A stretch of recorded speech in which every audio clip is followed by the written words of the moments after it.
नमस्कार, कानून की बात में आपका स्वागत है। मैं हूं आशीष भार्गव और जब कानून की बात तो बात सुप्रीम कोर्ट की और सुप्रीम कोर्ट की बात तो देश के चीफ जस्टिस ऑफ इंडिया यानी देश के मुख्य न्यायाधीश की बात।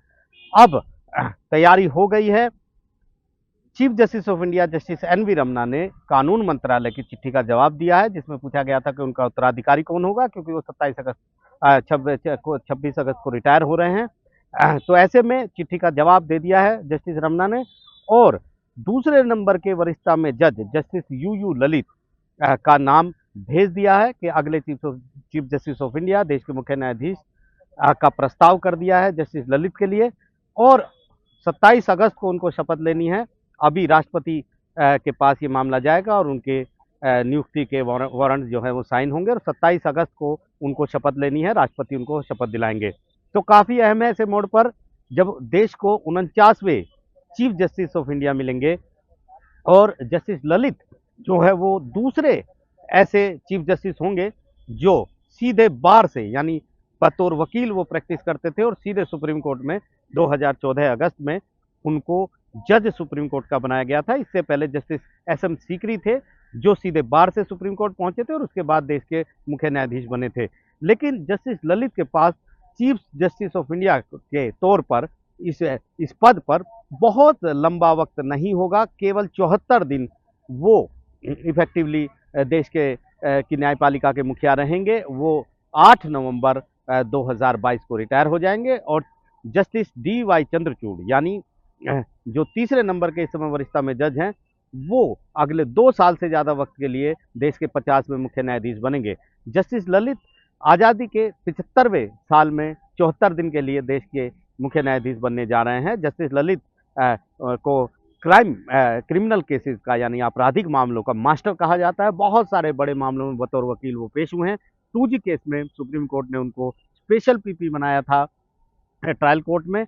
इसके अलावा बहुत सारे मामलों में वो शामिल रहे हैं और कानून के, खासतौर पर आपराधिक कानून के, वो एक विशेषज्ञ माने जाते रहे हैं। हालांकि वो ट्रिपल तलाक के जो मामले में, 3 तलाक के मामले में 5 जजों के संविधान पीठ में शामिल थे और उन्होंने ट्रिपल तलाक को जो 3-2 की जो बहुमत से जो फैसला था उसमें वो बहुमत के फैसले में शामिल थे।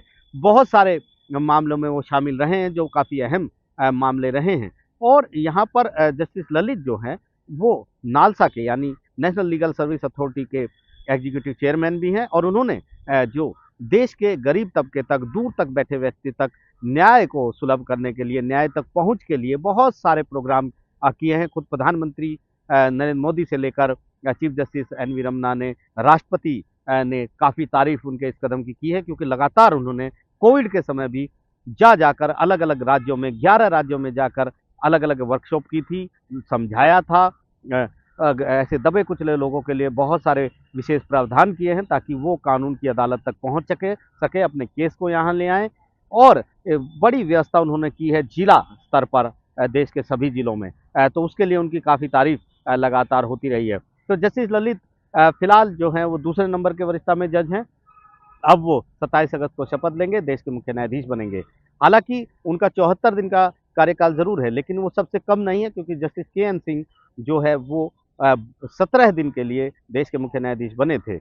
और जो सबसे लंबा रिकॉर्ड है वो जस्टिस वाई वी चंद्रचूड़ के नाम है, जो जस्टिस डी वाई चंद्रचूड़ के पिता हैं और वो 7 साल से ज़्यादा तक देश के मुख्य न्यायाधीश रहे थे। तो यहाँ पर क्योंकि काफ़ी अहम होता है, देश की जो न्यायपालिका है उसकी मुखिया होते हैं चीफ जस्टिस, और जो सुप्रीम कोर्ट है वो अपील करने की आखिरी कोर्ट है, संवैधानिक मुद्दों को डिसाइड करने वाली कोर्ट है।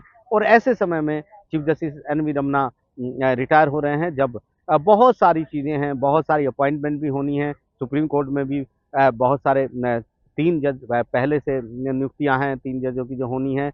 हाई कोर्ट में बहुत सारी नियुक्तियां होनी हैं। जस्टिस एन वी रमन्ना बहुत सारे रिकॉर्ड बनाकर जाएंगे।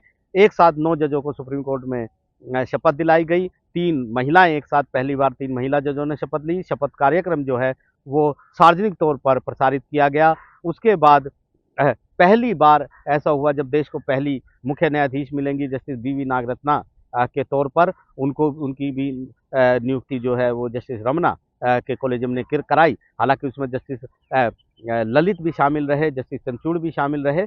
और एक और बड़ी उपलब्धि ये है कि दो और जजों की नियुक्तियां भी की, तो कुल मिलाकर 11 जजों की सुप्रीम कोर्ट में नियुक्तियां कराने का रिकॉर्ड जो है वो जस्टिस रमन्ना के नाम रहेगा। और करीब 250 जजों की नियुक्तियां हाई कोर्ट में भी उन्होंने कराई है। काफ़ी अहम है, काफ़ी बड़ा मुद्दा है, क्योंकि पेंडेंसी की बात करते हैं, लंबित जो केस हैं, करोड़ों केस लंबित हैं अदालतों में, जजों की संख्या कम है, नियुक्तियां कम हैं, संसाधन नहीं हैं, ये तमाम मुद्दे हैं। और सबसे बड़ी बात ये है कि बहुत सारे ऐसे केसेस हैं जो सुप्रीम कोर्ट में लंबित है, जिन पर फैसले नहीं आए हैं, लेकिन वो काफ़ी अहम है, काफ़ी महत्वपूर्ण वो केस है। ये तमाम चीज़ें जो हैं, ये जो समस्याएं हैं जस्टिस ललित के सामने भी आएंगी। तो यहाँ पर अब औपचारिकताएं पूरी हो गई हैं, राष्ट्रपति की मोहर लगना बाकी है। और ऐसे मोड़ पर जस्टिस ललित देश की जो न्यायपालिका है उसके उसकी कमान संभालने जा रहे हैं, जब बहुत सारे सवाल जो है न्यायपालिका पर भी उठते रहे हैं, और बहुत सारी ऐसे केसेस हैं जो लंबित हैं और बहुत समय से वो आए नहीं हैं। ज़मानत देने की बात है कि बहुत सारे अंडर ट्रायल, प्रधानमंत्री ने भी कहा, चीफ जस्टिस भी हमेशा कहते हैं कि ज़मानत के नियमों को आसान करना चाहिए। जेल जो है वो अपवाद है, ज़मानत नियम है। जस्टिस ललित ने भी इसे बड़े पैमाने पर उठाया है। बहुत सारे फैसले दिए हैं, बहुत सारे डायरेक्शन दिए हैं कि अंडर ट्रायल कैदियों को रिहा करने की कवायद शुरू करनी चाहिए, खास तौर पर उनकी जो अपनी पैरवी नहीं कर सकते, जो तकनीकी कारणों से ज़मानत लेने में असमर्थ हैं। तो गरीब, दबे कुचले और लाचार लोगों के लिए जस्टिस ललित ने नालसा में बहुत परिवर्तन किए हैं। और उम्मीद ये की जानी चाहिए कि जब वो देश की न्यायपालिका की कमान संभालेंगे, तो इसी तरह के कदम यहाँ भी उठाएंगे। नई दिल्ली से आशीष भार्गव, एनडीटीवी इंडिया।